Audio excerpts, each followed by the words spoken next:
আসসালামু আলাইকুম দর্শক, শুভেচ্ছা নিন। আপনাদের সবাইকে স্বাগত জানাচ্ছি আমি কনক সরোয়ার। আজকের অনুষ্ঠানে পলাতক হাসিনা, খুনি হাসিনা, ফ্যাসিবাদী হাসিনা এবং ট্রাইব্যুনালের যে চিফ প্রসিকিউটর তাজুল ইসলাম, তিনি একটি গুরুত্বপূর্ণ কথা বলেছেন যে হাসিনার বিচার অতীতের প্রতিশোধ নয়, এটি হচ্ছে ভবিষ্যতের জন্য প্রতিজ্ঞা।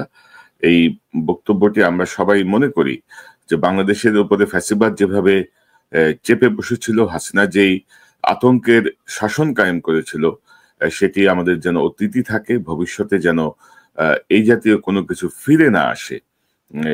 এই বিষয়টি নিয়ে আমরা আজকে কথা বলবো এবং আরো কয়েকটি সংবাদ নিয়ে কথা বলবো। আজকে আমার সঙ্গে যোগ দিচ্ছেন আমার চ্যানেলের নিয়মিত অতিথি, আপনাদের অত্যন্ত প্রিয় মানুষ, বিশিষ্ট কলামিস্ট, লেখক, মেরিন ইঞ্জিনিয়ার জনাব মিনার রশিদ। মিনার ভাই, আপনাকে স্বাগত জানাচ্ছি আজকের অনুষ্ঠানে। আসসালামু আলাইকুম, ধন্যবাদ কনক সরোয়ার ভাই। এবং এই অনুষ্ঠান এখন যারা দেখছেন এবং পরবর্তীতে যারা দেখবেন তাদের সবাইকে প্রীতি আর শুভেচ্ছা।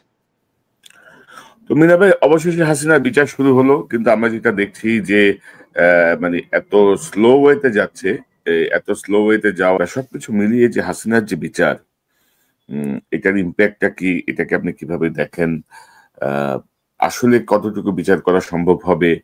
হাসিনাকে ফিরিয়ে আনা যাবে কিনা? কারণ ধরেন, আমি যে যতটুকু বুঝলাম, প্রায় 6-7 মাস এটা তদন্ত হয়েছে। তো এত ইমিডিয়েট পাস্ট একটা ঘটনা 6-7 মাস তদন্ত হওয়ার তো কোনো কারণ নেই।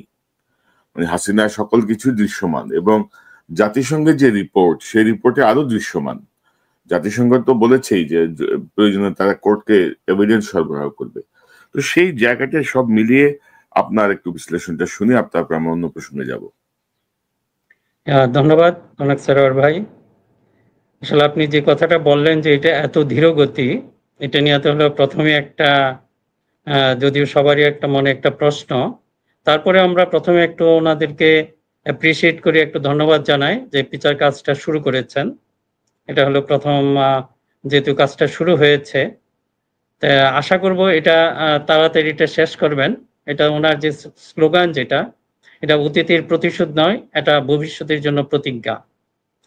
আমরা এটা যেন আসলে এটা শো করতে পারি প্রত্যেকটা কাজে, কিন্তু এইগুলি যদি শুধুমাত্র প্রদর্শনী হয়, যেরকম আমি জানি না এটা কি মেরিট আছে যে এটাকে একেবারে ব্রডকাস্ট করা বা এটা কি আদৌ জরুরি কিনা, এটা যারা একটু আইনবিদ বা যারা আছেন তারা বলতে পারবেন।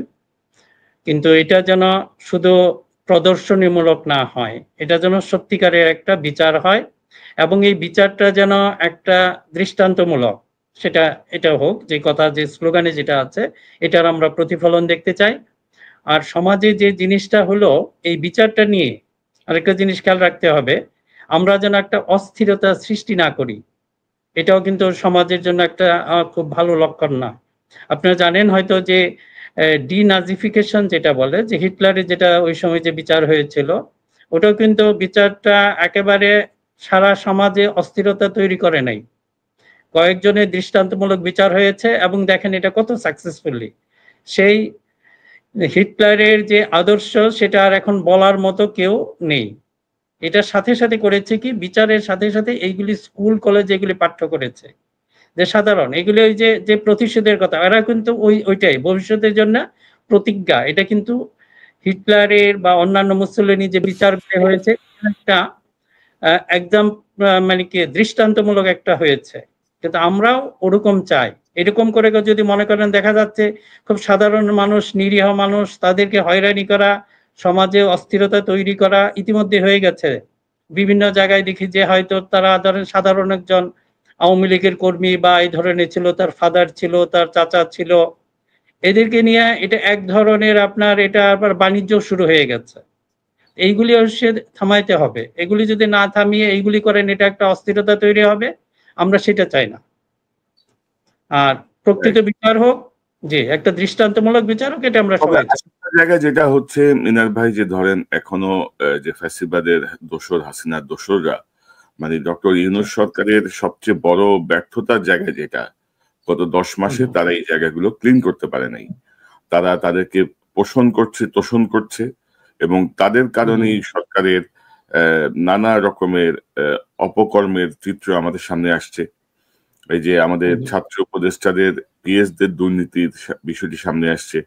তো পিএস দুর্নীতি তো আর মন্ত্রীর ইশারা ছাড়া করতে পারে নাই, পিএস এর সাইনে তো আর কিছু হয় না। সাইনটা তো করছে যায় সেই ছাত্র উপদেষ্টাই সাইন করছে, অথবা ছাত্র উপদেষ্টার সম্মতিতেই এটা হয়েছে।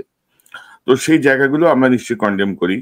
বাট ধরেন জুলাই বিপ্লবের সঙ্গে যারা যুক্ত ছিল তাদের তারা প্রত্যেকে মারা যেতে পারতো। এই ধরেন আসিফ বলেন, নাহিদ বলেন, এরা প্রত্যেকে কিন্তু মারা যেতে পারতো। মারা গেলে তাদের কথা এখন আর কেউ বলতো না। সো ধরেন তাদের প্রতি আমাদের যে শ্রদ্ধা, তাদের প্রতি আমাদের যেই ভালোবাসা, সেটি আজীবন থাকবে। তারা ফ্যাসিবাদ মানে হাসিনার মতো একটা ভয়ঙ্কর শাসককে তারা রুখে দিতে একদম সম্মুখ সারিতে ছিল। কিন্তু তাই বলে তাদের কোনো অন্যায় আচরণ বা তাদের কোনো দুর্নীতি বা তাদের কোনো কি বলবো সুবিধা নেওয়ার চেষ্টা জুলাই বিপ্লবকে কেন্দ্র করে, সেটি আমি তো কোনোভাবেই সমর্থন করব না, নিশ্চয়ই আপনিও করবেন না। তবে আরেকটা বলেন। হ্যাঁ, আপনি যেটা স্মরণ করলেন যে এই যে বিচারের ব্যাপারগুলি, আপনি দেখেন সচিবালয়ে আগের যতজন সচিব ছিলেন একটা সচিবকেও সরানো হয় নাই, খেয়াল করে দেখেন। আবার কিন্তু এই লোকগুলি, এই যে আমাদের একটা পারস্পরিক ব্লেম, আবার বলে চুপ্পুকে কেন সরানো হয় নাই। দেখেন একটা ইন্টারেস্টিং বিষয় এখানে, চুপ্পুকে সরানো হয় নাই কারণ যারা তাদের একটা সন্দেহ ইতিমধ্যে কিন্তু এই যে জুলাই বিপ্লব বা এদের যে পক্ষের শক্তিগুলির মধ্যে পারস্পরিক সন্দেহ শুরু হয়ে গেছে। এখন চুপ্পুকে ভাবছে যে আপনাদের ইন্টেনশনটা কি। প্রথমেই দেখেন কিছু জিনিস এটা শো করে ফেলেছে, এই জন্য চাই না যে এই বিচারটাও একই অবস্থাতেই পড়ুক, এটা আমরা চাই না। এই জন্য এই আলোচনাগুলি জরুরি। যেমন চুপ্পুকে হয়তো বিএনপি, আমি যতটুকু জানি বিএনপির ভিতর থেকে বা যেখানে লোকজনের, তারা একটা সন্দেহ হলো যে এই চুপ্পুকে সরানোর জন্য তাদের অনেক কিছু করছে না, কিন্তু চুপ্পুকে সরাইতে চাচ্ছে। কারণ চুপ্পু তো সেরকম হয়তো ওই যে কিছুই করতে পারবে না। ইয়াজউদ্দিন যে প্রেসিডেন্ট ছিলেন একইভাবে, এটা বিএনপির অ্যাসেসমেন্ট। একইভাবে দেখেন উল্টাভাবে এই সরকারও কিন্তু একই কাজ করেছে, তারা কিন্তু এই সব জায়গা থেকে লোকগুলি সরায় নাই। এই জন্য আসলে সন্দেহটা সৃষ্টি হয়েছিল। এই যে এখন বর্তমানে এই যে পরিস্থিতি সৃষ্টি হয়েছে, এই পারস্পরিক সন্দেহ কিন্তু একদিনের সৃষ্টি না। এখন তো আমরা সকল দোষ মানে নন্দ ঘোষের মতো আমরা বিএনপির ঘাড়ে দিচ্ছি। আমি বিএনপিকে সাপোর্ট করার জন্য না, এটা কিন্তু আমাদের একটা, যদি আমরা এইগুলি দরকার, এই একাডেমিক গবেষণা এগুলি যদি আমরা না করি, আমরা একটা নলেজ বেসড সোসাইটি পাবো না। আমরা যদি ধরেন এই ধরনের যে আসল ইগুলি বের করতে পারতাম, যে যেটাই বলে, কেউ কিন্তু এই কাজগুলি করার সাহস পেত না। কিন্তু আমরা দেখা যাচ্ছে কেন জানি এক ধরনের সৃষ্টি করি যে যাকে টার্গেট করব তারই সমস্ত দোষ। এটা না করে আমরা যদি রিয়েলি বিষয়গুলি নিয়ে আলোচনা করি, তাহলে এই সুযোগগুলি আর কেউ পাবে না। আমরা আশা করব বর্তমান সরকার যে কাজটি শুরু করেছেন, এই হাসিনার বিচার, এটা যেন রিয়েল বিচারই হয়, এটা যেন কোনো প্রদর্শনের মূলক কিছু না হয়, বা অন্য কোনো ধান্দা বা অন্য কোনো মতলবে এটা যেন না হয়। না, তবে মিনার ভাই ধরেন বিএনপি এ পর্যন্ত বহু ভুল সিদ্ধান্ত নিয়েছে, যেগুলো বুমেরাং হয়ে বিএনপির দিকেই যাবে। এবং চুপ্পুকে সরানোর ব্যাপারে বিএনপির একটি অনড় অবস্থান ছিল, সাংবিধানিক সংকটের কথা তারা বলছিল। শুধু বিএনপি না, এর পেছনে জেনারেল ওয়াকারও ছিল। জেনারেল ওয়াকারই বোধহয় বিএনপিকে কনভিন্স করছে, কারণ ওয়াকার অ্যাকচুয়ালি তার রক্ষাকর্তাকে হারাইতে চায় নাই আর কি। চুপ্পুই তো তার ফায়ারিং বস, সেটা করতে চায়নি। আমার এই কথাটা বলার উদ্দেশ্য, টানার উদ্দেশ্য হলো মানে কিভাবে যেন পারস্পরিক সন্দেহটা কিভাবে বেড়েছে, কেউ কিন্তু করে না। তারাও কিন্তু একই কাজ করেছে। তারাও কিন্তু যদি মনে করেন এই সচিবালয়ের যে লেসপেন্সার গুলি ছিল এটার অপসারণ করে নাই। এটা যেহেতু অপসারণ না করে ওইদিকে ওদের কেন মনোযোগ, এই সৃষ্টি হয়েছে কিভাবে সন্দেহ করলে। এখন আসলে হয়েছে কি, ধরেন এমন একটা মানে ডক্টর ইউনূসকে আমরা সমর্থন করি কারণ ভারতীয় যে প্রভাব বা যা কিছু থেকে ডক্টর ইউনূস এক ধরনের যে তার যে ভূমিকা সেটি অবশ্যই অ্যাপ্রিশিয়েটেবল, এবং তিনি একটা মানে শক্ত একটা ওয়ালের মতো দাঁড়িয়ে আছেন। ভারতের ধাক্কাগুলো উনি নিচ্ছেন, বা ওনার আন্তর্জাতিক যেই পরিচিতি বা কাভারেজ, সেটাতে আমরা এই সুবিধাটা পাচ্ছি। না হলে ধরেন ভারত যেই ঘটনাগুলো ঘটিয়েছে 5ই আগস্টের পর থেকে, যে চেষ্টা করেছে তাদের মিডিয়ার কুয়ের মাধ্যমে বা নানাভাবে, তাতে আসলে অন্য যেই থাকুক 3 মাসের বেশি টিকতে পারতো কিনা সন্দেহ হয়। তো এই জায়গাটা আমার সমর্থন, কিন্তু পাশাপাশি ডক্টর ইউনূস আসলে যেভাবে যে ল্যাথার্জিক ওয়েতে কাজ করছেন আর কি, এটা সমর্থন করার কোনো কারণ নাই। বিপ্লব পরবর্তী সরকার এত ল্যাথার্জিক হওয়ার কিছু নাই। আপনার একটা সিদ্ধান্ত নিতে আপনার এত জনের মতামতের কিছু নেই। আওয়ামী লীগ নিষিদ্ধ করবেন, আপনার এত মতামতের এত পেঁচাপেচির কিছু নাই। চুপ্পুকে সরাবেন, এত অভিনয়নের কিছু নাই। এটা হবে খুব দ্রুততার সাথে, এবং এটা হতো যদি সাথে সাথে জুলাই প্রোক্লেমেশনটা হতো, তাহলে হয়তো অনেক সুবিধা আমরা পেতে পারতাম। কিন্তু ধরেন রাজনৈতিক দলগুলো যথাযথ ভূমিকা রাখে নাই। বিএনপি তার মতো করছে, জামাত তার মতো করছে। মানে আমরা এখন এখন বুঝি আর কি যে 3 মাস আগের কাহিনী আর জি না, ওই ওই ওই জন্যেই কনক ভাই, আমার কাছে যে জিনিসটা হলো, আমি এখানে কাউকে ক্রেডিট দেওয়া, কাউকে ব্লেম দেওয়া না, আমরা পুরো জিনিসটা নিয়ে যেন একটা অ্যাসেসমেন্ট বা করতে পারি। এখন দেখেন এখানে যে ভুলগুলি হয়েছে, এই যে ডক্টর ইউনূসের কথা বলেন, ওনার সাথে এই বাকি শক্তিগুলি অ্যাড হতে পারতো। কেন জানি প্রথম থেকেই কেমন যেন একটা রাজনৈতিক, যদিও অরাজনৈতিক ব্যক্তিত্ব, ওনারা এক ধরনের রাজনীতির খেলা খেলেছেন, এটা আমাকে বলতেই হবে।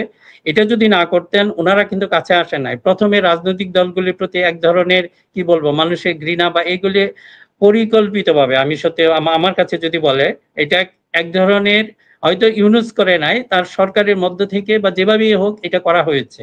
হয়তো বিএনপির ভিতর থেকে করা হয়েছে, জামাতের ভিতর থেকেও করা হয়েছে। এই জন্য আমরা এটা আসলে আনফরচুনেট, আজকে দেখেন এই শক্তিগুলি বিচ্ছিন্ন হয়ে পড়েছে, এবং এটার বিপদ হয়তো আমরা পরবর্তী সময়, আমি একটু কথা বলবো যে আপনি যখন সেনাবাহিনী বা এটা নিয়ে আপনি একটি করেন, একটু কথা ধরেন আরেকটা বিষয় কি দেখেন, যে মিডিয়ার ভিতরে যারা ছিল ফ্যাসিবাদের দোসর, মানে ইনফ্যাক্ট মিডিয়াই তো টিকিয়ে রাখে অনেক কিছু।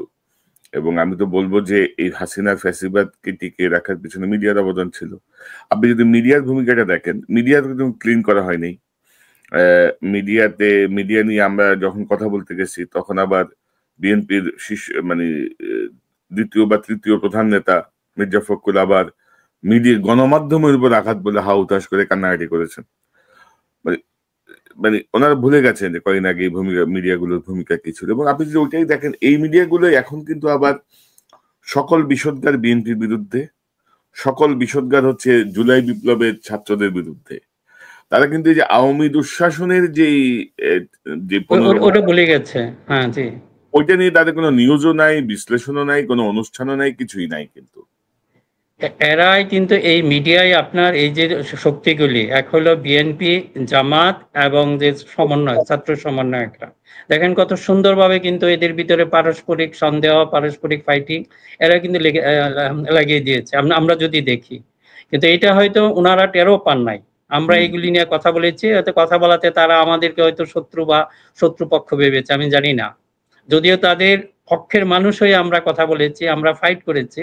আপনি হয়তো জানেন, আমরা সেই 2005 থেকে এই যে মিডিয়াগুলি কথা বললেন, এদের বিরুদ্ধে আমরা কিন্তু সংগ্রাম করেছি। কিন্তু হঠাৎ করে যে ওনারা কেন এই ভূমিকাটা নিলেন, এটা আমার কাছে স্পষ্ট না। এখন এইগুলি যে বলতে, এখনো অনুরোধ করব আপনাদের, এই বিষয়গুলি এখনো আপনারা ভাবেন, এই যে শক্তিটা আছে, জুলাই বিপ্লব বা জুলাই অভ্যুত্থান, যেটাই বলেন না কেন, এইটাকে যেন আমরা শক্তিহীন না করে ফেলি। যখন এটা করবে, কিন্তু এটা বিপদটা কিন্তু সবার উপরে আসবে। আমরা বারবার এই কথাটাই বলছি যে বিপদ কিন্তু সবারই হবে।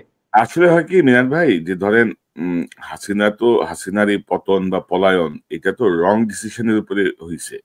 প্রতিটা জায়গায় রং ডিসিশন, ঘাটতারামি করতে করতে হাসিনার এই পতনটা হয়েছে। তো পলিটিক্সে আপনি ঘাটতারামি করে গায়ের জোর দেখায় একটা পজিশনে থাকতে পারবেন, টিকে থাকতে পারবেন, কিন্তু পরে ঠিকই পালাইতে হবে। তো হাসিনা কিন্তু আমাদের জন্য একটা বড় এক্সাম্পল কিন্তু। হ্যাঁ, তো এই ভবিষ্যতের প্রতিজ্ঞা আমরা কতটুকু রাখতে পারবো, এটা ডিপেন্ড করবে আমাদের বর্তমান রাজনৈতিক দলগুলোর কার্যক্রমের উপরে।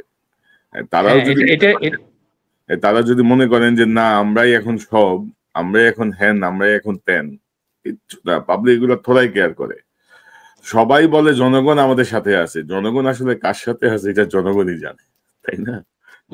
তো জনগণের দোহাই তুলে লাভ নাই। তো আমরা আরেকটা প্রসঙ্গে যাই। অনেকে কিন্তু ধরেন শিরোনাম দেখেই সিদ্ধান্ত নিয়ে নেয়, মানে হেডলাইনটা দেখে ভাবে যে ও আচ্ছা, এ তো বোধহয় আর্মির সঙ্গে যোগ দিয়ে দিচ্ছে, বুঝছেন তো? ও আচ্ছা, এ তো বোধহয় বিএনপির বিরুদ্ধে, ও আচ্ছা, এ তো বোধহয় ডক্টর ইউনূসের বিপক্ষে। অর্থাৎ মানে ধৈর্য বলে যে ব্যাপারটা আছে, বা বোঝার যে ক্ষমতা, মানে অ্যাবিলিটি টু আন্ডারস্ট্যান্ডিং এর এই লেভেলটা খুবই খারাপ পর্যায়ে, খুবই পুয়ার। এবং সেটা নিয়ে আবার আহামতমো আছে। তো আপনি আসলে কি বলতে চাইলেন? মানে এই যে আমি যদি বলি যে আপনার এই জায়গাটায় আপনার বিষয়টা মূল কি ছিল প্রতিরক্ষা বাহিনী? হ্যাঁ, বিষয়টা আসলে আপনি যে কথাটা ইঙ্গিত দিলেন, আপনাদের মাহমুদ ভাইয়ের সাথে যে আপনার আগের অনুষ্ঠানটা সেটাও আমি দেখলাম খুব মনোযোগ দিয়ে। ওখানে কিন্তু আপনারা খুব চমৎকার কথা বলেছেন, কারো পক্ষে নেন নাই, কিন্তু আমি দেখলাম মন্তব্য মাহমুদ ভাইকে নিয়ে জামাতের লোক প্রথমেই। দ্যাট মিনস এই আপনি যে কথাটা বললেন সেটাই প্রথমেই ধারণা করে বসেছে, ভিতরে কি বলেছেন বা আপনারা বললেন সেটা আর শুনবে না। কাজেই আপনাদের প্রতি যারা এই অনুষ্ঠানটা শুনছেন, তা এগুলি তো আশা করি না। মনে করেন আমি একজন ইন্টেলেকচুয়াল, হ্যাঁ আমার একটা রাজনৈতিক বিশ্বাস আছে, কিন্তু আমি যখন বিশ্লেষণ করব আমি তো আমার ওই বিশ্লেষণের প্রতি আমি অনেস্ট থাকবো, তাই না? আমি এমন কিছু বলবো না যেটা কারো ইয়ের জন্য হবে, এটা দেশের জন্য ভালো হবে, নৈতিকতা বলেন সেই একটা জায়গা থেকে।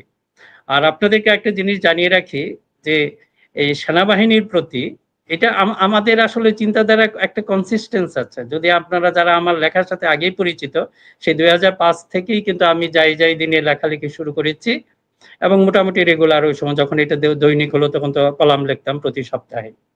তখন কিন্তু বারবার আপনার যেটা আছে আর্মিটাকে একটা, আমি যেহেতু দেশটাকে ভালোবাসি, এই দেশকে ভালোবাসি বলে আমার আর্মির প্রতি এক ধরনের কি বলবো একটা পক্ষপাতিত্ব আছে। আমি চাই না, তখনই বারবার কিন্তু ওই সময় আমি অনেক লিখেছি যে আর্মিটারে যেন আমরা জনগণের মুখোমুখি দাঁড় না করাই। আপনারা শুনেছেন এই কথাগুলি এসেছে, এইগুলি কিন্তু আমরাই প্রথম বিভিন্ন এই কলামের মাধ্যমে এগুলি শুরু করি। আমি জানি না হয়তো সেই ন্যারেটিভ গুলি আমরাই তৈরি করেছি যে এই আর্মিটারে আমরা যেন জনগণের মুখোমুখি দাঁড় না করাই। সেটা কিন্তু 2005 থেকে আমরা তখনই এই সিমটম গুলি দেখা যাচ্ছিল যে আমরা জনগণের মুখোমুখি দাঁড় করাচ্ছে এবং সেইগুলি প্রমাণিত হয়েছে। তারপরে ধরেন দীর্ঘ সময়। আর এই আর্মিটার ব্যাপারে আপনারা একটু মনোযোগ দেন, দেখেন এটা আর্মিটা সৃষ্টি হয়েছে কিভাবে। স্বাধীনতার যুদ্ধে দেখেন যতগুলি সেক্টর কমান্ডার, আমাদের এগুলি স্মরণ রাখতে হবে, সবগুলি সেক্টর কমান্ডার সেই আর্মি থেকে। আপনাদের জেড ফোর্স কয়টা ছিল দেখেন, 3 জন সেটা আর্মির, এমনকি 7 জন যে বীর শ্রেষ্ঠ তারা কিন্তু আমাদের আর্মির।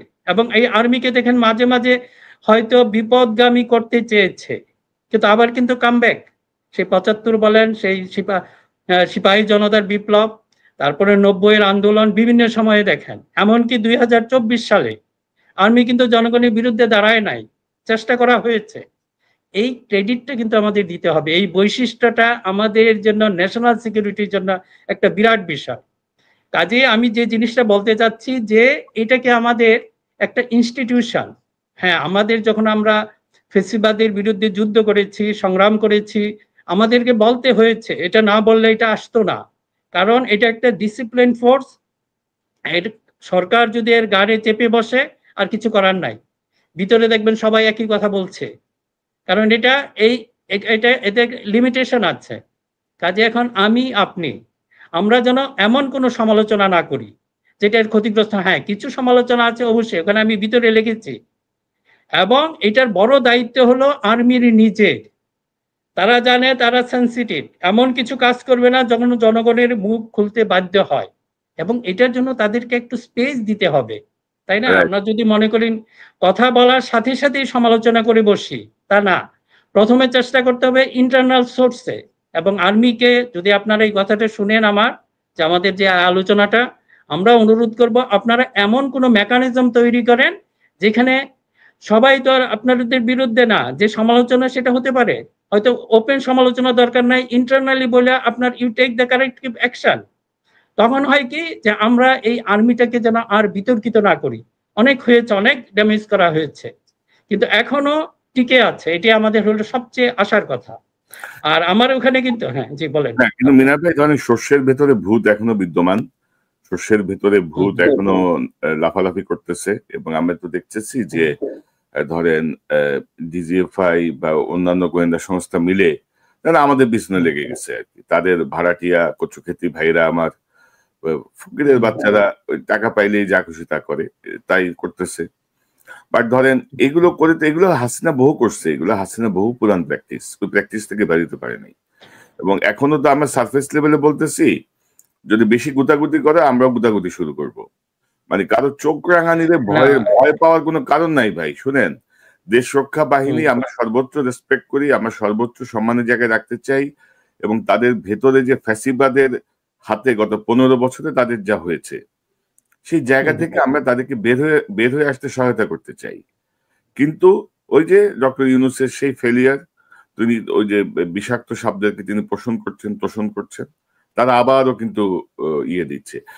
তো আপনি দেখেন যে আমাকে আমাকে যেটা বলা হয়েছে, আমি যে খবরটা এখানে আমার কাছে আছে, আমি আপনাকে একটু বলি যে ধরেন এটা হচ্ছে গিয়ে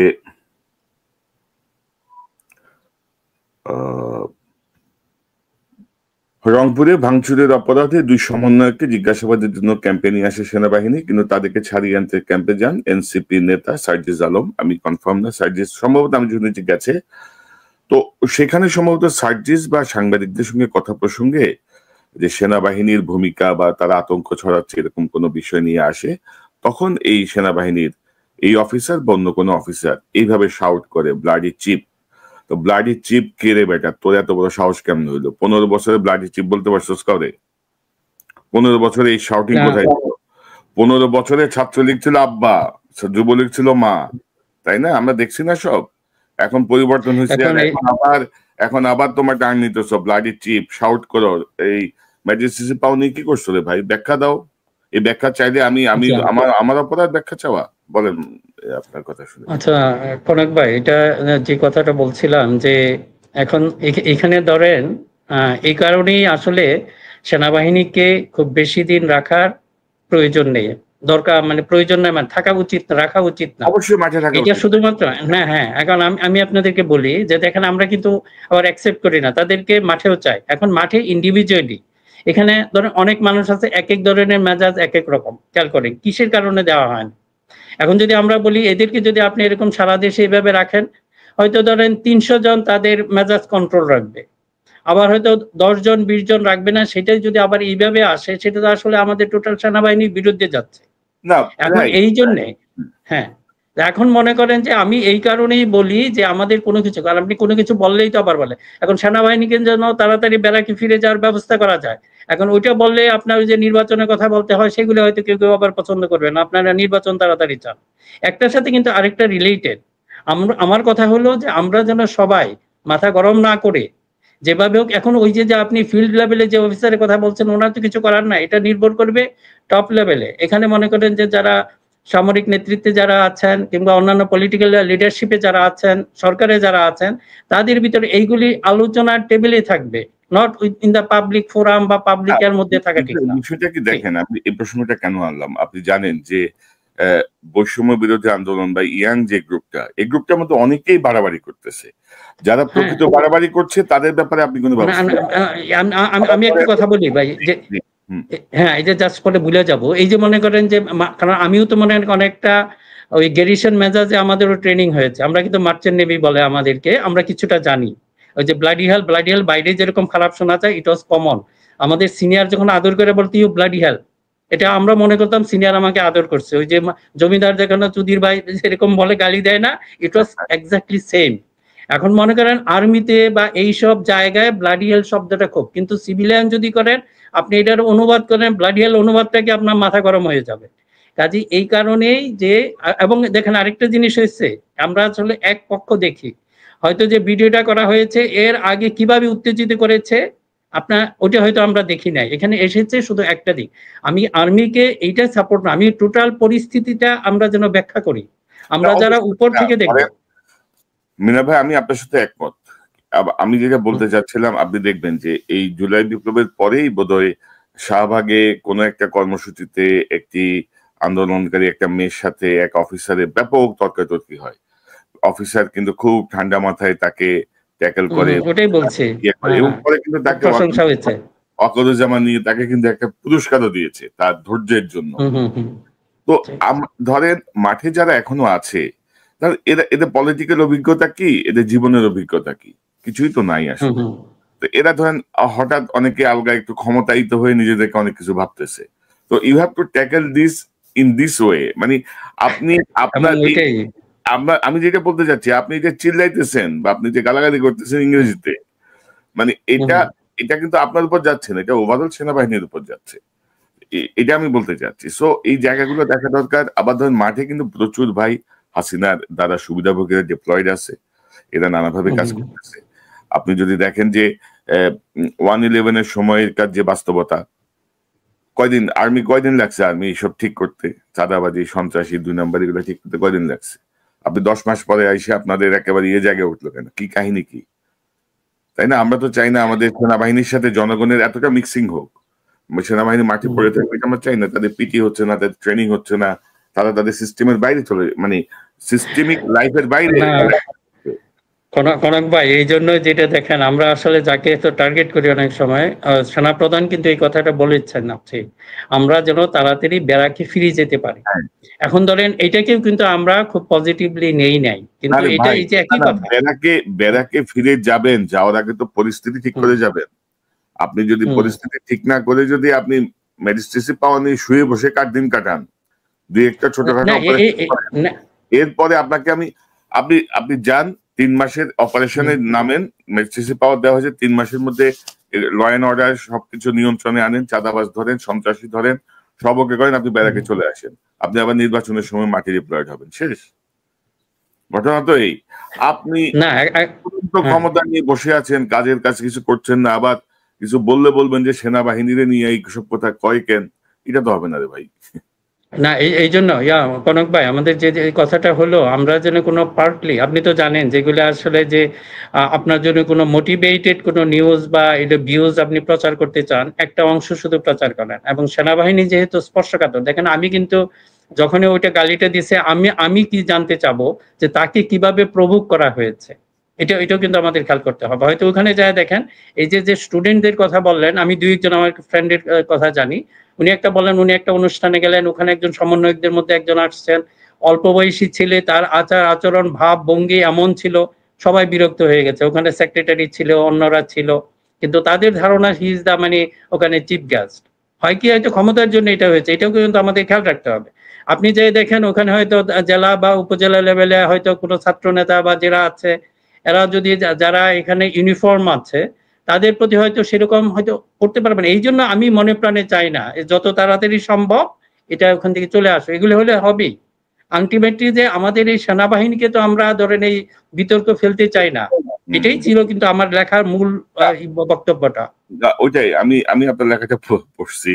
তো এখন ধরেন যে আমরা যেমন চাই না যে সেনাবাহিনীর ইউনিফর্ম পরা কেউ অপমানিত হোক, তেমনি আমরা এটাও চাই না যে কোনো ছাত্র তার ক্ষমতার অপব্যবহার করুক। অর্থাৎ প্রত্যেকের সম্মানের জায়গাটা নিশ্চিত করতে হবে। তো সেনাবাহিনীকে আপনি যা চোখ রাঙানোর কিছু নাই, সেনাবাহিনীও পাল্টা চোখ রাঙানোর কিছু নাই। অর্থাৎ এই জায়গাটা একটা স্টপ, মিউচুয়াল রেসপেক্ট, সেটা থাকতে হবে। জি হ্যাঁ।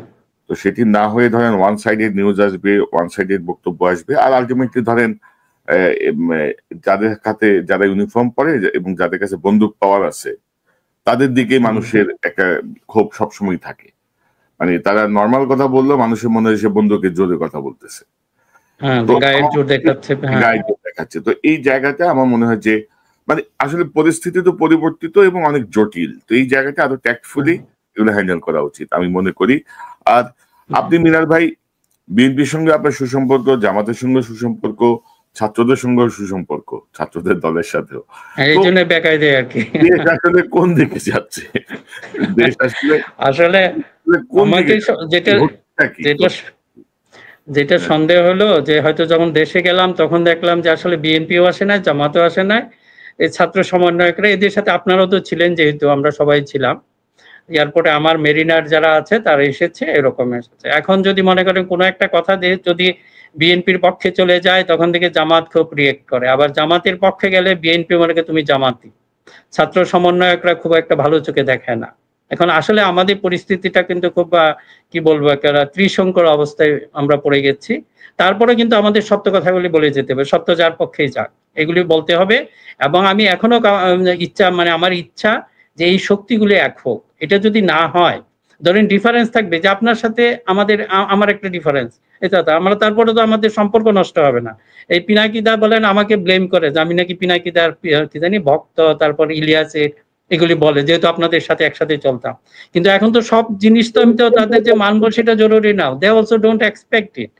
কিন্তু তাদের বিরুদ্ধে হলো আমরা আরেকটা জিনিস হলো, আমার কাছে যেটা মনে হয় যে মনে করেন পিনাকি, ইলিয়াস, তাদের একটু আলোচনা করি, পজিটিভ আলোচনা, যে তারা মনে করেন বিপ্লবী, কিন্তু আমি অনেকটা হলাম রিফর্মিস্ট, আমি হলো সংস্কারবাদী, ওই যে নট দ্য নেগেটিভ ওয়ে। আমি চাই যে ধীরে ধীরে মানুষের মধ্যে পরিবর্তনটা আসুক। এবং আজকে যারা আপনারা অনুষ্ঠান শুনছেন, আগে যারা এই কনক ভাইয়ের সাথে আমার অনুষ্ঠান করে, আমি বারবার বলেছি আমরা কিন্তু যে একটা পলিটিক্যাল প্রসেসে, ওই আওয়ামী লীগকে বারবার বলতাম, এই কথাগুলি শুনে নাই, যে একটা পলিটিক্যাল প্রসেসে যদি সেটা আসতো এটা সবচেয়ে ভালো হতো। এখনকার পরিস্থিতি কিন্তু ভালো হয় নাই, আওয়ামী লীগের জন্য তো হয় নাই, দলটাকে শেষ করেছে। আমাদের যদি এগুলি সমালোচনাগুলিকে আসলে ওরা ধর্তব্যের মধ্যে নিতেন এবং এগুলি নিয়ে কিছুটা কারেক্টিভ অ্যাকশন নিতেন, আজকে এই পরিস্থিতি হতো না। কাজেই এখনো যারা আছেন তাদেরকেও বলছি, আপনাদের ভালো লাগবে না অনেক কিছু হয়তো। এই যে দেখেন, গতকাল আমি একটা পোস্ট দিয়েছি ছাত্র দলের বিরুদ্ধে, ছাত্র দলের বিরুদ্ধে আমাকে দিতে হয়েছে। তারা মনে করবে তো আমি যে জামাতের পক্ষ নেই, এটা জামাতের পক্ষ নেই না। এই যে মনে করেন আপনারা যারা প্যারেন্টিং, আমি যদি একটা ভালো প্যারেন্ট হই, আমার ছেলে যদি কোনো কিছু খারাপ করে, আমি কি করব? তাকে শাস্তি দিব। আর ব্যাড প্যারেন্টিং হলে সেটাকে ছেলেকে আরো প্রশ্রয় দেওয়া। এবং দেখবেন যারা ব্যাড প্যারেন্টিং করে এদের ফলাফল ভালো হয় না, সেই বাবা মা কিন্তু এটা সাফার করে, কান্নাকাটি করতে হয়, আজীবন কাঁদতে হয়। একইভাবে এই ব্যাড প্যারেন্টিং করেছে ছাত্রলীগের উপর, আমরা সেটার পরিণাম দেখেছি। আজকে ছাত্র দলকে বলবো, ছাত্র বিশেষ করে বিএনপির যারা আছেন, আপনারা either you like it or not, আপনারা এদেরকে কন্ট্রোল করেন, তাহলে কন্ট্রোলে বাড়িয়ারা ফ্রাঙ্কেনস্টাইন হয়ে পড়বে। আপনাদের নিজের হাতের ফ্রাঙ্কেনস্টাইন কিন্তু আপনাদেরকে শেষ করবে। এই জন্যই বলেছি, আমি বিএনপিকে ভালোবাসি বলে এই কথাটা বলেছি। কিন্তু সমস্যা হলো, দেখবেন যে এটাকে ঠিকভাবে নিবে না। বিএনপি মনে করবে আমি জামাতকে বলছি না, জামাতকে আমার বলার না, জামাত করলে আমি জামাতকে বেশি পরামর্শ দিতাম। এখন যেহেতু বিএনপির প্রতি আমার একটা নৈকট্য বা এক ধরনের কি বলে ওন ফিল করি, এবং সেই জন্য এই কথাটা বলেছি। এবং দেখেন আমাদের সমস্যা হলো কি, আমাদের যারা পলিটিক্যাল যারা লিডারশিপ আছেন, তারাও আপনার ওই সমস্ত পরামর্শগুলি পছন্দ করেন যেটা তার মনের কথা ওখানে প্রতিধ্বনিত হয়। ওনারা কিন্তু আসলে কোনো অ্যাডভাইস পান না। ওনারা দেখবেন যে প্রত্যেকটা অ্যাডভাইজার আগে চিন্তা করে তার যে পর্যায়ে তার লিডার হোক, লিডার কোনটা পছন্দ করবে সে ওই অ্যাডভাইসটাই দিবে, কিন্তু লিডারের অপছন্দের এই অ্যাডভাইসগুলি দিতে পারে না। এবং এই কারণেই আজকে আমাদের এই পরিস্থিতি সৃষ্টি হয়েছে। কাজে আমি নেতৃত্ব যারা আছেন বিএনপি জামাত সহ সবাইকে, কারণ আমরা তো একই বাঙালি, আমাদের কেমিস্ট্রি একই ধরনের, কাজে আপনারা এমন কিছু পরামর্শ শুনেন যেটা আপনারা পছন্দ করেন না, এবং ওখানেই কিন্তু আপনাদের আসলে কিউ রয়েছে যে কথাগুলি। এবং মিনার ভাই ধরেন বিএনপির দু একটা চ্যানেলের সাথে আমার যে কথা হয়েছে, আমি স্পষ্টভাবে বলেছি যে ভাই, সমালোচনা শুনতে হবে, আপনারা যে সবকিছু কারেক্ট করছেন তা তো না, আপনারা বহু রং ডিসিশন নিচ্ছেন। তো এই কথার সমালোচনা করা বা এটাকে সামনে নিয়ে আসা মানে আপনার বিরোধিতা করা না, আপনাকে কারেকশনের একটা রাস্তা তৈরি করে দেয়া। আর জনাব তারেক রহমান একজন জাতীয় নেতা, ভবিষ্যতে বাংলাদেশের প্রধানমন্ত্রী হওয়ার একটি সুযোগ আছে, সম্ভাবনা আছে। তো তাকে আপনারা পীর সাহেব বানায়েন না, ওনাকে নেতাই বানান। এবং নেতা যা সিদ্ধান্ত নেবে সবই কারেক্ট, এটাতে যায়েন না। নেতাও ভুল সিদ্ধান্ত নিতে পারে, নেতাও ভুল বুঝতে পারে, নেতাও ভুল ভাবে ভাবতে পারে। এবং সেটা কনক ভাই, যে এই যে ফিডব্যাক গুলি যায় আমার কাছে যেটা মনে হলো, এটা দেন শেখ হাসিনাকে এখান থেকে আমাদের এই যে বলেন যে এটা ভবিষ্যতের জন্য প্রতিজ্ঞা, শেখ হাসিনা শুধু বিচার করলে হবে না, ওর যে স্বভাব ছিল, তার যে কি বলবো যে তার চরিত্র বা যেগুলি ছিল সবগুলির বিচার হওয়া উচিত। এটা জাতির জন্য দরকার। সে এরকম লিডারশিপ যেন আর গ্রো না হয়। শেখ হাসিনা কি করতেন, আমি যা কিছু করবো না কেন, উনি কিছু ইনফ্লুয়েন্সার তৈরি করেছেন।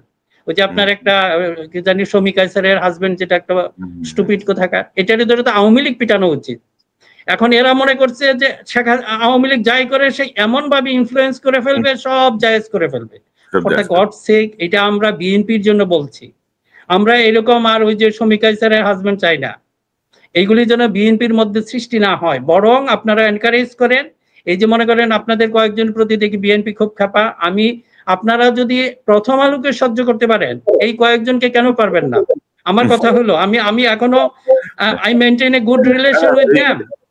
মিনাজ ভাই, কে কি সহ্য করলো, কে কি ভালো বললো, কে কি না করলো, এগুলো কখনোই না। আমি আপনাদেরকে বলি ভাই, আমি অন্যদের কথা তো বলতে পারি না, আমার যতটুকু ধারণা অন্যদের একই অবস্থা, আমরা যারা একই সম্ভাবনা। ধরেন মূল ইন্টেনশন হচ্ছে আমার দেশ, মূল ইন্টেনশন হচ্ছে আমার দেশের গণতন্ত্র এবং মানুষের কল্যাণ, এর বাইরে আর কোনো বিষয় নাই আর কি। তো এটার জন্য ধরেন মানে হাসিনা চোখ রাঙানোরও তোয়াক্কা করি নাই, এখন আসে নতুন নতুন কিছু ইয়ে জন্মাইছে আর কি, নতুন নতুন যুগই জন্মাইছে কিছু, বুঝছেন, এগুলো আবার শুরু করছে। না শুনেন ভাই, আমি যেটা হয়েছে আপনাদের তিনজনের প্রতি, বেশি করে আপনাদের প্রতি টার্গেট সবার বেশি। আমার একটা রিকোয়েস্ট হলো যে একটু স্পেস দিয়েন মাঝে মাঝে। আমি আপনাদের প্রতি যেটা আমার সমালোচনা হলো যে মনে করেন এখন কাকে করবেন, বিএনপি খারাপ, যদি জামাত খারাপ, এনসিপি, এখন যারাই যাবে তাদের কিছুটা দুর্বলতা থাকবে। এখন কথা হলো যদি আপনি তাদেরকে একটু স্পেস দিতে হবে, সংশোধনের জন্য একটু স্পেস দেন, সমালোচনা করেন। আমার যেটা শুধু রিকোয়েস্ট হলো just give them some space ভাই so that they can আপনিও স্পেসটা নিতে চান কিনা? যেমন আমাদের এক বন্ধু ম্যাজিস্ট্রেট আমার অনেক আগে বলতেছিল যে পরীক্ষার শেষ দিনের পরীক্ষা, এসএসসি পরীক্ষা, সে পরীক্ষার হলে বলতেছে আমি দেখলাম একটা ছেলে নকল করতেছে, তো আমি ভাবলাম যে শেষ দিনের পরীক্ষা আর এক্সপেল করবো না, এবং সে বসে আছে পুরো বইয়ের উপরে, তার বই রেখে নিচে তার বসে টুপি টুপি নিয়ে নকল করতেছে। আমি তারে যাই নকল নিয়ে, তাকে আমি ওখানে বসায় রাখছি, তুমি বসো, সে একটু পরে উঠে দাঁড়ায় যায়। আমি তাকে চেপে বসাতে চাই যে আমি যেন তার বইটা না দেখি, কারণ বইটা পাইলে তার আমার এক্সপেল করতে হবে, কিন্তু সে একটু পরে উঠে দাঁড়ায় যায়। আমি তারে অনেক চাপাচাপি করে যখন পারলাম না, তখন তার বইটা নিয়ে আমি তার এক্সপেল করে দিচ্ছি। আমি তো ভাই আপনাকে স্পেস দিতে চাচ্ছি, আপনি স্পেস দিচ্ছেন না। আপনি আমার স্পেসের জায়গাটাকে মনে করতেছেন যে আমি আপনার বিপক্ষে, আপনি স্পেসের জায়গাটায় আপনি মনে করতেছেন যে আমি আপনাকে খারাপ কথা বলতেছি, আমি চাই না আপনার এই, আমি চাই না আপনার ওই, এসব করলে তো ভাই হবে না রে ভাই। মানে হাসিনা এগুলো করেই কিন্তু শেষ হয়ে গেছে। সো আমাদের ভাই আপনাকে যেটা বলে, হ্যাঁ আমি যেহেতু বিএনপির সাথে কানেক্টেড, বিএনপির প্রচুর মানুষ আপনাদেরকে খুবই পছন্দ করে, এখনো করে। শুধু এই কথাটা বলে ভাই একটু রয়ে শুয়ে করে আপনারা একটু মাঝে মাঝে বেশি করে ফেলেন, দ্যাট ইজ আপনাদের প্রতি তাদের আবেদন, এবং আপনার মাধ্যমে সেটা আমি জানিয়ে দিলাম যে এটা হচ্ছে এখন যেটা হয়েছে আপনাদের বিএনপি বা জামাতের ভূমিকার উপর ডিপেন্ড করে হচ্ছে রয়ে শুয়ে থাকা বা মানে একটু কড়া ভাবে যাওয়া, এবং সত্য কথা বলতে কোনো কুণ্ঠা হওয়ার কোনো সুযোগই নাই আমাদের আর কি, মানে এটা আমাদের নিয়মের মধ্যেই পড়ে না, আমার অন্তত পড়ে না আর কি।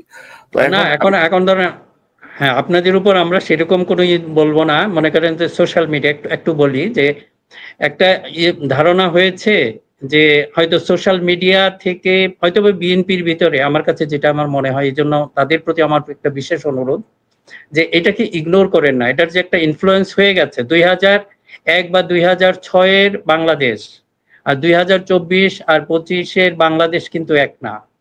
এই যে বলেন যে সোশ্যাল মিডিয়া এরা কিছু না, সোশ্যাল মিডিয়াই কিন্তু শেখ হাসিনাকে তাড়িয়েছে, তাই না? এখন শেখ হাসিনাকে যদি এটা করতে পারে, ডেফিনেটলি এটাকে আমাদের কনসিডারে নিতে হবে। সেই ফিডব্যাক গুলো যদি আসে, আপনি যদি মনে করেন অপপ্রচার চালায়, জাস্ট ইগনোর ইট, কিংবা আপনি আপনাদের কথাটা বলেন, আপনার তো কথা বলার অনেক সুযোগ আছে। আমি একটু যোগ করি যে ধরেন মানুষ কিন্তু, সাধারণ মানুষ যারা প্রোগ্রাম দেখেন বা আলোচনা শুনেন, তারা কিন্তু খুবই সচেতন। এই সচেতনতা কিন্তু লেখাপড়ার সঙ্গে যুক্ত না, এটা হচ্ছে তার বিবেক বোধ, তার অবজারভেশন পাওয়ার। এবং ধরেন এই যে ধরেন আমাদের কচুক্ষেত ডিজিএফআই প্রচুর মানুষকে লাগাইছে আমাদের বিরুদ্ধে কথা বলার জন্য, চরিত্র হননের জন্য। সাধারণ মানুষ ঠিকই বোঝে যে মাল, তুমি তো মাল খাইছো মামা, তুমি তো এই লাইনে নাই, কারণ মানুষ তো দেখতেছে, মানুষ বুঝে কিন্তু। সো ধরেন এগুলা ধরেন আমরা ফেস করে অভ্যস্ত। সো ধরেন মানুষের উপরে যে আস্থা, এবং আপনি যেটি বলছিলেন, রিসেন্টলি আমি বিএনপির এক মোটামুটি প্রভাবশালী এক নেতার একটা বক্তব্য শুনছিলাম। তিনি এখন ধরেন নানা রকমের ব্যাকরণ বোঝাচ্ছেন আর কি, যে আমাদের দেশে ভোটার কত, কয়জনের হাতে মোবাইল আছে, কয়জন ইন্টারনেট দেখে, তো সোশ্যাল মিডিয়ার আবার কিসের ইনফ্লুয়েন্স, বুঝছেন তো? ওই যে গ্রাম দেশে বলে না, গাং পার হইলে নাইয়া হালা, মানে নদীটা পার হয়ে গেলে মাঝি হচ্ছে শালার বেটা, তো তা হইলেও হইতো, এরকম আর কি অবস্থা। তারা এখন ব্যাপক জ্ঞান ছাড়তেছে, তারা বুঝতেছেনই না যে প্রভাবটাকে। অর্থাৎ 5ই আগস্টের আগের পরিস্থিতিতে ছাত্র জনতার যে ভূমিকা, জুলাইয়ের এই 36শে জুলাই পর্যন্ত তাদের যে ভূমিকা, এবং আমাদের এর আগের যে 10-12 বছরের ভূমিকা, এগুলো তারা ধরেন মোটামুটি ধরেন এটা বাঙালির ক্যারেক্টার, ধরেন এটা তারা মুছে ফেলতে পারলে খুশি আর কি, যে সব আমরা করছি না। এটার জন্য আমি আপনার সাথে একটু অ্যাড করি যে আপনি যে কয়জনকে বলেন, আপনি দেখেন আওয়ামী লীগের যে ধ্বংসের কারণ হয়েছে খুব বেশি জন না, 5-6 জন মিনিস্টার দেখেন, আপনি নাম বলতে পারবেন। তাদের অতিকথন, তাদের যে হাম্বরি ভাব, এটাই কিন্তু ধ্বংস করেছে আওয়ামী লীগকে। আমরা চাই না বিএনপির ভিতরে দেখা যাচ্ছে যে একই সংখ্যক মানে কাছাকাছি মনে হচ্ছে। তো এরাই কিন্তু বিএনপি না, এর বাইরেও কিন্তু প্রচুর আপনার নেতা রয়েছেন, কর্মী রয়েছেন, তারা হয়তো এটা লাইক করে না, তারা জিনিসগুলি বুঝতেছেন, তাই না? কাজেই আমরা যেন ওইভাবে আর চিন্তা না করি যে এই কয়েকজনের মধ্যেই বিএনপি, যদিও তার মুখপাত্র হিসাবে আছেন এবং তাদেরও সমালোচনা, ওনাদের প্রতি আমার একটা বিশেষ অনুরোধ থাকবে যে সমালোচনাগুলিকে আপনারা স্বাভাবিকভাবে নেন।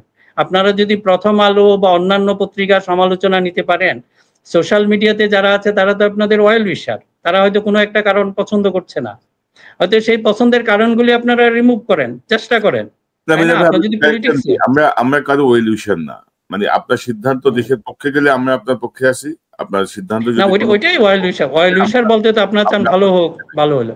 আরেকটা বিষয় হচ্ছে আপনি যদি বলছেন ভেরি ইম্পর্টেন্ট, হাসিনা ডুবছে 5-7 জনের জন্য, বিএনপিও যদি ডুবে 5-7 জনের জন্যই ডুববে, এবং এই 5-7 জনকে আপনি যদি ওন করেন তখন আপনাদের মূল জায়গাটার সাথে আমাদের দ্বন্দ্ব তৈরি হয়ে যাবে।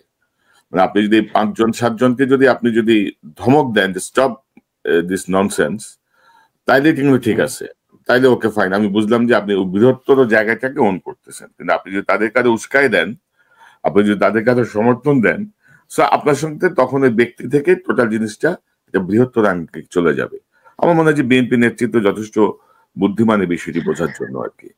তারা মেচিওর, আমি সোফার একটু দেখি, এখন দেখেন যে আমরা যে নর্মাল অফিস আদালতে যে আর কি ব্যাপারটা আছে, মনে করেন কোনো একটা বিষয় যদি বলি যে আমার বস, যে অনেক সময় দেখতাম আমাকে পাঠিয়ে দিতেন যে তুমি যা ইচ্ছা বলো, কারণ তুমি কিছু বলো সেটা আমি কভার করতে পারবো, কিন্তু আমি যদি বলি সেটা তো আর কোনো কিছু করা যাবে না।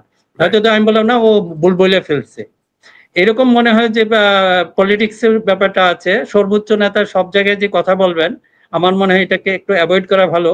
দেখেন না, আমরা এটা আমাদের এক্সাম্পল হলো ম্যাডাম খালেদা জিয়া।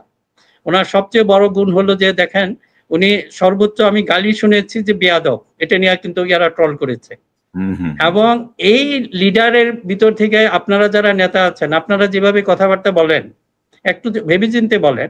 আপনারা তো আওয়ামী লীগের মতো না, অনেক কিছু যেটা আছে এগুলি না বললেও চলে। আর এই যে চোখা চোখা মানে খুব কঠিন কথা বলা, এগুলো আমরা শেখ হাসিনাকে দেখেছি, এবং তাকে ফলো করেছে তার লিডার। আপনারা কাকে ফলো করেন, তাই না? যে যে কারণে সেটা হয়েছে, অন্তত পক্ষে এই সমস্ত মুখের কথা দিয়ে মানুষকে শত্রু বানান না।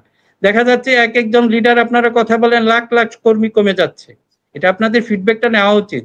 আর মনের ভিতর যদি শুধু শান্তি, একটা প্রশান্তি লাভ করেন, না সব মানুষ আর হাতে মোবাইল না, এটা না, ঠিক না। আপনাদের এটা এটা ফিডব্যাকটা ভয়ঙ্কর হতে পারে আপনাদের জন্য। না ওইটাই, এখন ধরেন কি বলবো ভাই, এগুলা তো বলতে গেলেও মানে ভাল লাগে না আর কি। যাই হোক, হ্যাঁ কনক ভাই, আমি তাহলে একটু শেষ করি। ওই যে আমার যে লেখাটার মধ্যে শুধু ওখানে হয়তো হেডলাইনে আছে শুধু প্রতিরক্ষা বাহিনী, ওখানে কিন্তু পলিটিক্যাল ফোর্সের, রাজনৈতিক দলের প্রতিও যদি সেই আস্থা এবং বিশ্বাস মানুষের নষ্ট হয়ে যায়, সেটাও একটা জাতির জন্য বিপদ হতে পারে। এবং এই কথাগুলি যে বললাম এই কারণেই, যে আমরা যেন একটু সংশোধন হয়ে যায়। আপনি যদি যখন রাজনীতি করবেন, আপনাকে হিউম্যান সাইকোলজি সম্পর্কে ভালো ধারণা থাকতে হবে। আপনি যদি এটা না করেন, you are a failure, you are not a politician. সাধারণ মানুষ এবং আপনার মধ্যে ডিফারেন্সটা এইখানেই। আর আপনারা যে যত উপরে উঠবেন, তার তো এই জ্ঞানটা আরো বেশি থাকা উচিত। রাইট।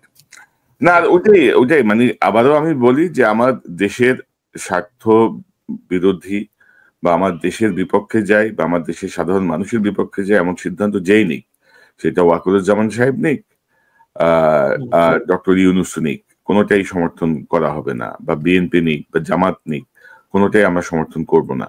কারণ আলটিমেটলি আপনার কাউকে ক্ষমতায় বসানো তো আমাদের লক্ষ্য না, এবং আমরা এক ফ্যাসিস্টকে সরাই আরেক ফ্যাসিস্টকে আমরা কখনোই অ্যালাউ করব না। কারোর মধ্যে যদি ফ্যাসিজমের কোনো প্রবণতা থাকে বা ইয়ে থাকে, অর্থাৎ ধরেন ভাই, এই যে 10-15 বছর কাজ করতেছি আমরা এখানে, টানা কাজ করতেছি, আপনি তো ব্যক্তিগতভাবে জানেন যে আমরা মানে নিজের খেয়ে বনের মোষ তাড়াচ্ছি। আপনি মানে কে আমাদের পাশে কে দাঁড়াইছে? কেউ কখনো জিজ্ঞেস করছে যে ভাই তুমি যে কাজ করো, তোমার ক্যামেরাটা কি তুমি ভাড়া নিছো না কিনছো? তুমি যে ইন্টারনেটের হাই স্পিড ইন্টারনেট ইউজ করো, ইন্টারনেটের বিলটা কে দেয়? কেউ জিজ্ঞেস করছে কখনো আমাদেরকে?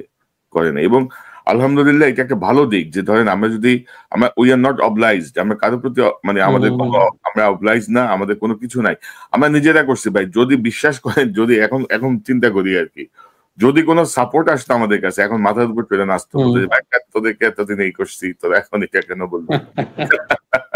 আল্লাহ যা করে ভালোর জন্য করে ভাই, খুবই শান্তিতে আছি। বাট আবারও বলি যে দেশের বিপক্ষে, বাংলাদেশের বিপক্ষে, বাংলাদেশের জনগণের বিপক্ষে কোনো অবস্থান সেটা যেই হোক আমরা এটা মানবো না। আমরা বলে যাবো, আর শোনা না শোনা আপনাদের বিষয়। না শুনলে ওই বুঝলে বুঝপাতা, না বুঝলে তেজপাতা। হাসিনার এক্সাম্পলটা অনেকে নিচ্ছে না। হাসিনা যখন পালাইছে পুরো নিয়ন্ত্রণ তার ছিল, কিন্তু সেনাবাহিনী প্রধান তার, নৌবাহিনী প্রধান তার, বিমান বাহিনী প্রধান তার, সচিবালয় তার, সকল ডিসি তার, সকল এসপি তার। তারপরেও তাকে লেজ তুলে পালাতে হয়েছে। জনগণ যখন রুখে দাঁড়ায়, কোনো চোখ রাঙানি আর কোনো কিছুতে মানুষ তোয়াক্কা করে না। তো সেনাবাহিনীর সহনশীলতা প্রয়োজন, জুলাই অভ্যুত্থানের প্রতি তাদের রেসপেক্ট যেমন প্রয়োজন, তেমনি প্রতিটা রাজনৈতিক দলের সেই রেসপেক্ট প্রয়োজন। মানে নদী পার হওয়ার পরে যদি আপনারা মনে করেন যে মাঝি হচ্ছে একটা চোর, মাঝি না হইলেও হয়তো আমরা এমনিতে লাভ দিয়ে পার হয়ে যেতে পারতাম, তাহলে এটা ভুল। এটা মানে কোনো বিবেচক কোনো সিদ্ধান্ত নয়। যারা মিনা রশিদ, আপনাকে অসংখ্য ধন্যবাদ। অনেকদিন পরে আমরা কথা বললাম, আসলে সময় হচ্ছিল না, আপনারও হচ্ছিল না, আমারও হচ্ছিল না, এই হচ্ছে বিষয়। আমরা আবারও কথা বলবো নিকট সময়ে। ধন্যবাদ। ধন্যবাদ। দর্শক, এতক্ষণ যারা এই অনুষ্ঠান শুনলেন, নিশ্চয়ই আপনার এই আলোচনার মর্মার্থ উপলব্ধি করতে সক্ষম হবেন। নানা দিক থেকে নানা প্রোপাগান্ডা, প্রচারণা চলছে, চালানো হচ্ছে। কচুক্ষেত থেকে ব্যাপক বরাদ্দ দেওয়া হয়েছে। তো আমরা কচুক্ষেতকেও বলতে চাই, এসব করে বিরক্ত করবেন না। খোঁচাখুচি করতে চায় না, খামচে কিন্তু খেয়ে যাবেন। সহজ বাংলা কথা। হাসিনার চোখ রাঙানিদের ডরাই নেই। হাসিনা বহুত কিছু করছে ভাই, আপনারা অনেক কিছু জানেনও না। তো এখন আর এগুলো করতে যায় না আর কি, কোনো লাভ হবে না। চোখ রাঙায়েন না, ভয় দেখায়েন না। এমন ভয়স্কি দিব, এমন ভয় লাগাবো যে নিজেরা হয়ে যাবেন। ইউনিফর্মের জোর, বন্দুকের জোর আর টাকার জোর দেখাবেন না দয়া করে আমাদেরকে, বিশেষ করে আমাকে। তো মনে হয় যে এগুলো বন্ধ করেন, আপনাদের ভালোর জন্যই বলছি, বন্ধ করেন, নাহলে কিন্তু ইজ্জত থাকবে না। বুড়া বয়সে বউয়ের হাতে মার খাবেন। সব কাহিনী তো আমরা জানি, কে কতটুকু ফেরেশতার, কে কতটুকু পরহেজগার, সকল তথ্যই আমাদের কাছে আছে। আল্লাহর রহমতে আপনাদের যেসব সোর্সের জন্য আপনারা কোটি কোটি টাকা ব্যয় করেন, আমরা বিনা অর্থ ব্যয় আমাদের সোর্স অনেক স্ট্রংলি আমাদেরকে সাপোর্ট করে। কারণ আমাদের সোর্স তো বিশ্বাস করে আমরা দেশপ্রেমিক, আমরা দেশকে ভালোবাসি, আমরা দেশের মঙ্গল চাই, দেশের মানুষের কল্যাণ চাই। দয়া করে বিরক্ত করবেন না। আমরা মানে মূল মনোযোগ থেকে আমরা সরতে চাই না আর কি। আর অনেকে দেখি বলে যে আসেন আমরা কথা বলি, এটা সেটা। অর্থাৎ এটা আরেকটা কৌশল যে আমার বিরুদ্ধে একটা অপপ্রচার আপনি করবেন, আপনার বিরুদ্ধে আমি একটা অপপ্রচার করব, বা আপনার বিরুদ্ধে আমি জবাব দিব, তখন মানুষের মনোযোগ আবার অন্যদিকে চলে যাবে। মূল জায়গা থেকে ডিস্ট্র্যাক্ট করার নানা রকমের কৌশল। তো এগুলো আমরা বুঝি। দয়া করে সঠিক পথে থাকুন, আমাদেরকে আমাদের কাজ করতে দিন, দেশের পক্ষে থাকুন, সোজা বাংলা করে দেশের পক্ষে থাকুন। কোনো প্রতিবেশী রাষ্ট্রের পক্ষে না, কোনো প্রতিবেশী গোয়েন্দা সংস্থার পক্ষে না, বাংলাদেশের পক্ষে, বাংলাদেশের কল্যাণে আসুন আমরা সবাই একসাথে কাজ করি।